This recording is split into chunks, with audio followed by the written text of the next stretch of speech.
আবারও নিয়ে চলে এসেছি আরেকটা মিনি কিচেনের ভিডিও। আর আজকে আমার সাথে আছে রোহন। আর আজ কিন্তু আমি মিছিমিছি না, একদম রিয়েল রান্না করব। তোমরা জাস্ট দেখতে থাকো। প্রথমেই কেটে নিলাম সবজিগুলো। ফাইনালি আমার সবজি কাটা কমপ্লিট। এবার চলো রান্নাটা করা যাক।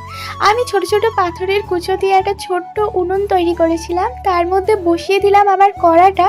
এবার চলো আগুনটা জ্বালানো যাক। আমি কিছু পাটকাঠিকে ছোট ছোট করে কুচো করে দিয়েছিলাম, তারপর ওগুলো দিয়েই আমি আগুনটা জ্বালিয়ে নিলাম। যাই হোক, আমি এখানে তেল দিয়ে তেলটাকে গরম করে প্রথমেই দিয়ে দিলাম পেঁয়াজের কুচো, পেঁয়াজের পরই দিয়ে দিলাম আলু।